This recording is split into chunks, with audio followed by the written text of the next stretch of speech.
ఆ రూటు, అక్కడ ఉన్నట్టు ప్రధానమంత్రి కార్యాలయాలు, రాష్ట్రపతి కార్యాలయాలు, మంత్రుల కార్యాలయాలు అవన్నీ చూసినప్పుడు ఆ లుక్కు, ఆ ఫీలు సపరేట్గా ఉంటాయి.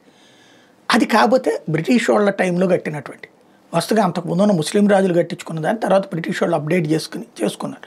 ఈవెన్ వాళ్ళు కట్టించిన పార్లమెంట్ భవనం కదా మొన్నటిదాకా వాడింది. నరేంద్ర మోడీ 75 ఏళ్ల స్వతంత్రం వజ్రోత్సవాలు జరుపుకుంటున్నటువంటి వేళ మన ముద్రలు ఉండాలంటూ కొత్తగా పార్లమెంట్ భవనం కట్టించడం, అలాగే ఇతరత్రా నిర్మిస్తున్నారు. పార్లమెంట్ భవనంలో ఆల్రెడీ సమావేశాలు కూడా ఇప్పుడు కొత్త పార్లమెంట్ భవనంలో జరుగుతున్నాయి. కొత్త లోక్సభ, కొత్త రాజ్యసభ భవనంలో జరుగుతున్నాయి. ఉమ్మడిగా జరిగేటటువంటి మీటింగ్ కూడా అక్కడే జరుగుతుంది. రాష్ట్రపతి ప్రసంగం కూడా అక్కడే జరుగుతుంది. అదే సందర్భంలో ఇప్పుడు ఏదైతే అక్టోబర్ కల్లా సెంట్రల్ విస్టా ప్రాజెక్ట్ అంటే టోటల్గా అక్కడ కంప్లీట్గా భారతీయ లుక్తో, భారతీయ సరికొత్త టెక్నాలజీతో, భారతీయ కళలతో, భారతీయ వాస్తుతో, భారతీయ భవన నిర్మాణ సౌందర్యంతో కట్టినటువంటిది అందుబాటులోకి రాబోతుంది.